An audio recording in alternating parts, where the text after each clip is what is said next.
Mission institute के online platform पर आप सबका पुनः स्वागत है। जैसा कि हम लोगों ने अध्ययन किया था मौर्योत्तर काल तक का, आज हम लोग अध्ययन करेंगे मौर्योत्तर काल के पश्चात भारत में पुनः एक बड़े साम्राज्य का, जिसे प्राचीन भारतीय इतिहास का स्वर्ण युग कहा जाता है। उस स्वर्ण युग को गुप्त काल कहा जाता है। उस गुप्त काल के संबंध में आज की क्लास में अध्ययन करेंगे। मौर्यों के बाद के काल में यवन, यूनानियों, रोमनों और पश्चिम एशिया के निवासियों के लिए प्रयुक्त होने वाला भारतीय नाम कुषाण, शक आदि विदेशी लोग भारत में आए। वे भारत में बस गए, इसलिए कुछ समय के बाद वे विदेशी नहीं रह गए। उन्होंने अपने को भारतीय संस्कृति के अनुकूल बना लिया। साथ ही भारतीय संस्कृति में उन्होंने अपनी ओर से कुछ नई चीजें भी जोड़ी। ऐसा प्रायः उन सभी लोगों के साथ हुआ जो भारतीय उपमहाद्वीप के विभिन्न भागों में आकर बसे।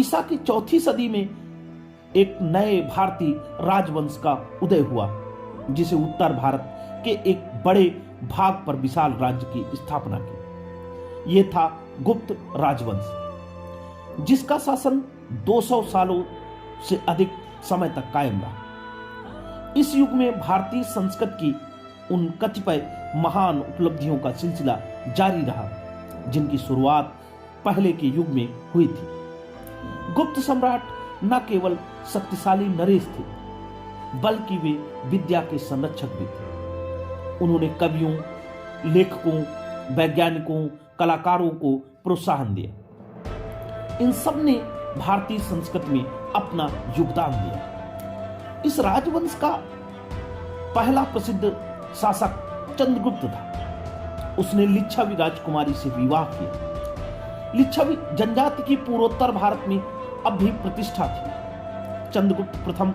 लगभग 320 ईस्वी में गद्दी पर बैठा। उसने साकेत, अयोध्या का प्रदेश, प्रयाग, इलाहाबाद और मगध पर शासन किया। एक बार फिर मगध उत्तर भारत में शक्तिशाली राज्य हो गया। इसे चंद्रगुप्त प्रथम के पुत्र समुद्रगुप्त ने और भी अधिक शक्तिशाली बना दिया। समुद्रगुप्त, एक अभिलेख से समुद्रगुप्त के बारे में हमें काफी जानकारी मिलती है। यह अभिलेख इलाहाबाद के एक स्तंभ पर खुदा है। इस अभिलेख में समुद्रगुप्त की विजयों का वर्णन है। समुद्रगुप्त के एक दरबारी कवि ने इस अभिलेख की रचना की। ऐतिहासिक दृष्टि से इस स्तंभ का बड़ा महत्व है। यह इलाहाबाद के किले में खड़ा है। सबसे पहले सम्राट अशोक ने इस स्तंभ पर अपना एक लेख खुदवाया था। बाद में समुद्रगुप्त से संबंधित लेख भी इस पर खुदवा दिया गया और बाद में एक मुगल लेख भी इसी स्तंभ पर खोदा गया। समुद्रगुप्त ने अपने पिता से उत्तराधिकार में राज्य प्राप्त किया था। राजा बनने पर वह दिग्विजय के लिए निकला। अपने लंबे अभियान में उसने भारत के विभिन्न भागों पर विजय प्राप्त की। उसने उत्तर भारत के 4 राजाओं को हराया और आजकल के दिल्ली प्रदेश और पश्चिमी उत्तर प्रदेश को अपने राज्य में मिला लिया। उसने दक्कन, दक्षिण भारत के कई राजाओं से युद्ध किया, जैसे उड़ीसा, आंध्र और तमिलनाडु के राजाओं से। उसने पूर्वी भारत के राजाओं पर चढ़ाई की और अरण्य प्रदेशों के अनेक राजाओं को चाकर बनाया। उसने असम, गंगा के डेल्टा, नेपाल और उत्तर भारत के राजाओं से, राजस्थान के 9 गणराज्यों से, कुषाण राजाओं से, श्रीलंका के राजा से और शायद सुदूर दक्षिण पूर्व एशिया तक के द्वीपों से भी कर वसूल की। परंतु मौर्य राजाओं की तुलना में गुप्त राजाओं का प्रत्यक्ष शासन कम क्षेत्र पर था। कर देने वाले राजा गुप्त शासन के सीधे अधीन नहीं थे। दक्षिण भारत के राजा जल्दी ही गुप्त शासन से अलग हो गए। पश्चिम में शकों ने नया खतरा खड़ा कर दिया। इस तरह गुप्त साम्राज्य प्रमुखतः उत्तर भारत तक ही सीमित था और उतना बड़ा नहीं था जितना कि मौर्य साम्राज्य। समुद्रगुप्त केवल एक विजेता ही नहीं, बल्कि कवि, संगीतज्ञ भी था। उसके एक सिक्के पर उसे बीड़ा बजाते हुए दिखाया गया। चंद्रगुप्त द्वितीय चंद्रगुप्त द्वितीय समुद्रगुप्त का पुत्र था। वह विक्रमादित्य के नाम से भी प्रसिद्ध है। पश्चिमी भारत में गुप्तों को परेशान करने वाले शकों पर चढ़ाई करके उसने विजय प्राप्त की। उसने दक्कन और दक्षिण के राजाओं से वैवाहिक संबंधों के जरिए मित्रता कायम की। उसने सबसे महत्वपूर्ण वैवाहिक संबंध दक्कन के वाकाटक राज्य से था। विद्या और कला के संरक्षक के रूप में चंद्रगुप्त द्वितीय को सबसे अधिक स्मरण किया जाता है। उन दिनों राजा यदि किसी दार्शनिक, कवि या लेखक की रचना से प्रसन्न होता था तो उन्हें राजाश्रय मिलता था। चंद्रगुप्त द्वितीय को इस बात का गर्व था कि उसके दरबार में देश के सबसे बुद्धिमान कुछ पंडित मौजूद थे।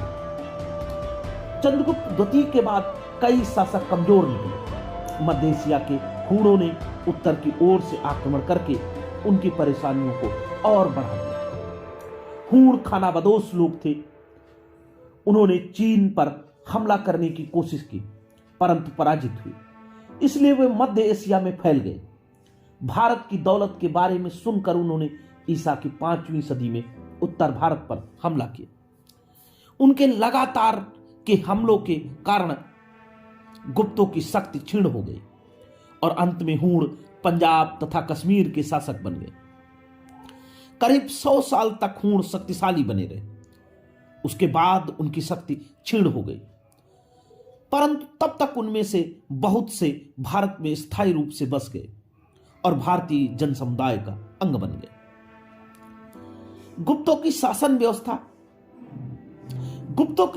व्यवस्था मौर्यों की शासन व्यवस्था से भिन्न थी। प्रांतों के शासक गवर्नर मौर्य काल की अपेक्षा अधिक स्वतंत्र थे। उदाहरण के लिए अपने हर काम के लिए वे प्रजा की अनुमति नहीं लेते थे।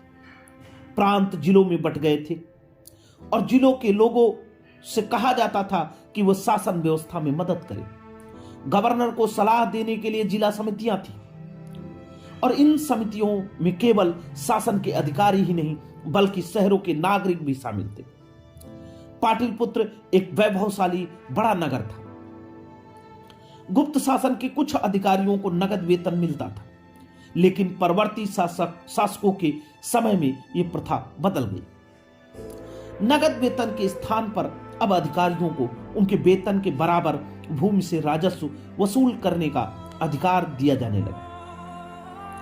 अधिकारियों को वेतन नगद के रूप में न देकर जागीर के रूप में देने का परिणाम यह हुआ कि राजा का उन पर उतना अधिकार नहीं रहा जितना कि मौर्य सम्राटों का अपने अधिकारियों पर था।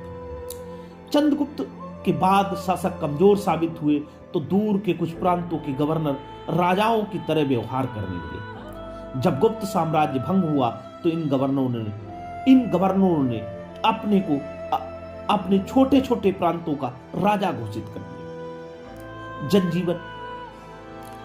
इस काल के समाज की बात करें, कुषाणों के समय में भारत के बौद्ध धर्म प्रचारक मध्य एशिया और पश्चिम एशिया में सक्रिय रहे और कुछ चीन तक भी पहुंचे।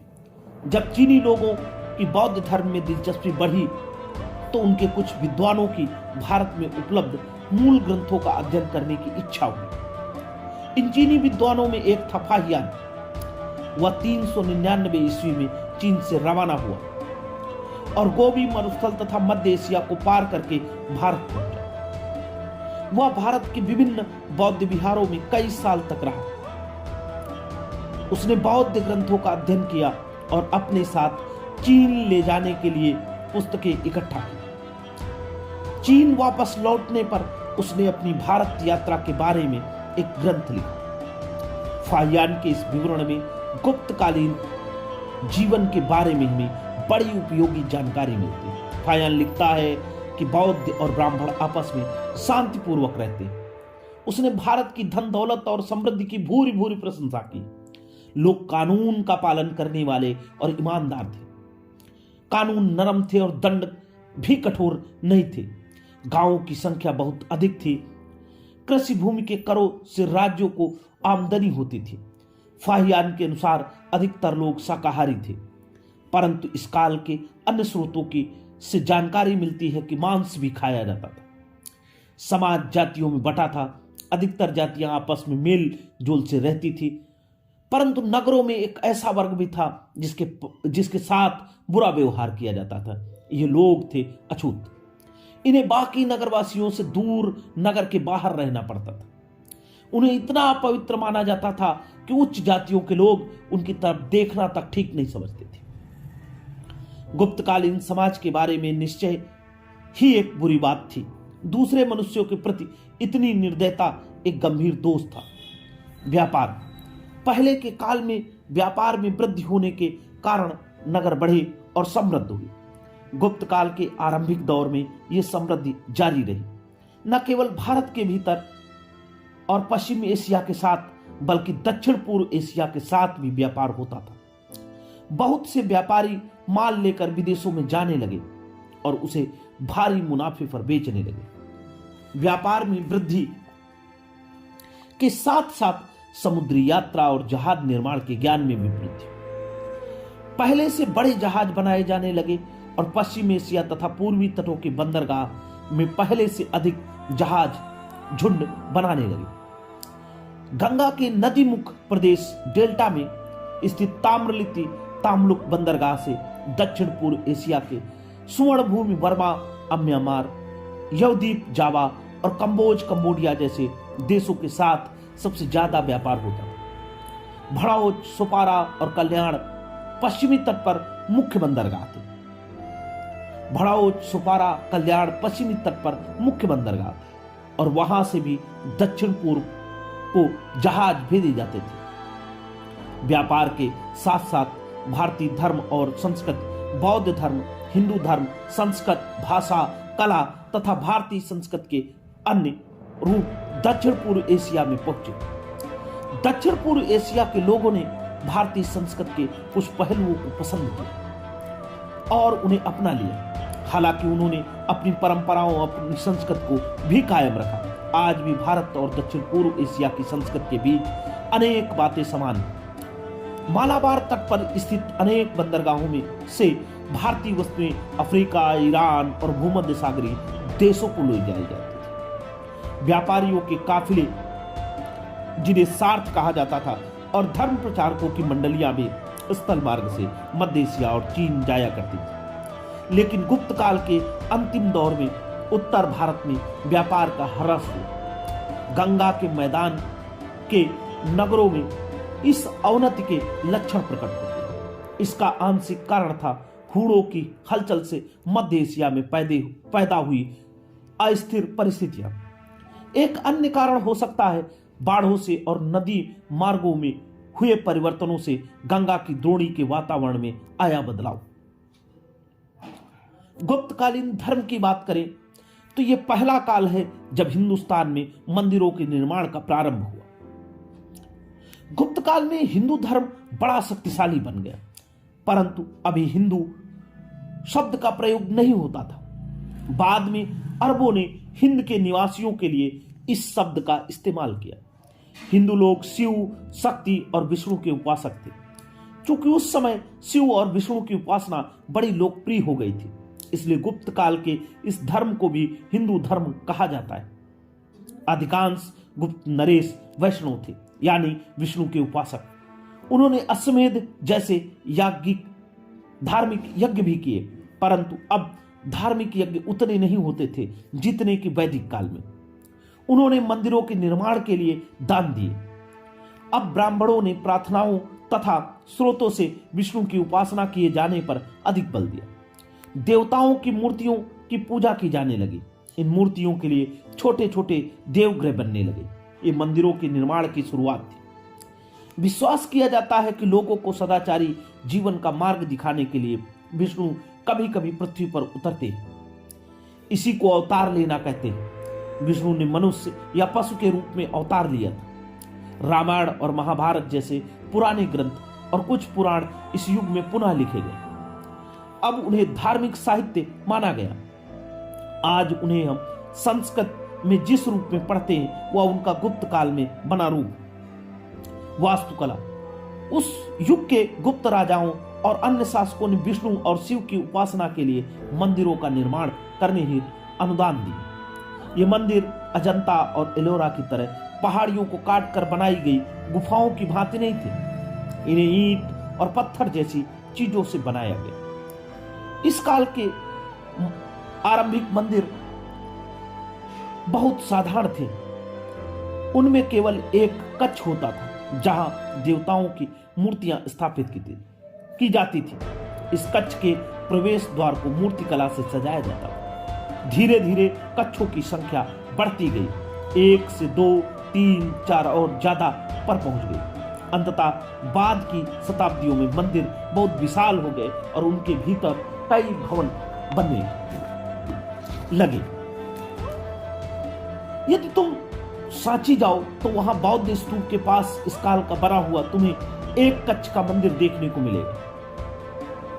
देवगढ़ ललितपुर जिले में भी इस युग का ऐसा ही एक छोटा मंदिर है। गुप्त काल में वाराणसी के निकट सारनाथ में एक विशाल बौद्ध विहार था। यहां से बुद्ध की प्रस्तर मूर्तियां मिली। इनकी गणना भारतीय मूर्तिकला की सबसे सुंदर कृतियों में होती है। हिंदू भी अपने देवताओं की मूर्तियां बनाने लगे, उन्हें मंदिरों में स्थापित करने लगे।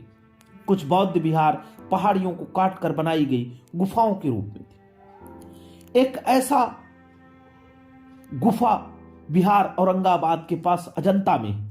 इन गुफाओं की दीवारों पर बुद्ध के जीवन से संबंधित घटनाओं का चित्रांकन है, जिन्हें भित्ति चित्र कहते हैं। ये चित्र आज भी मौजूद हैं और इनके रंग अब भी लगभग वैसे ही ताजे हैं जैसे कि वे शुरू में थे। गुप्तकालीन साहित्य पर अगर चर्चा करें तो गुप्त शासकों की धर्म के अलावा दूसरी बातों में भी दिलचस्पी थी। उन्होंने कवियों और लेखकों को भी प्रोत्साहन दिया। इस प्रोत्साहन के फलस्वरूप उच्च कोटि की कुछ ग्रंथों और नाटकों की रचना हुई। माना जाता है कि कालिदास कुछ साल तक चंद्रगुप्त द्वितीय के दरबार में रहे। उनके नाटक अभिज्ञान शाकुंतलम का संसार की अनेक भाषाओं में अनुवाद हुआ और इसकी ख्याति सारी दुनिया में फैली।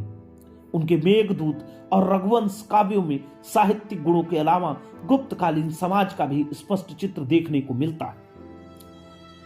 कालिदास की संस्कृत भाषा सुंदर है। उनके पहले की संस्कृत रचनाओं में ऐसी सुंदर भाषा देखने को नहीं मिलती।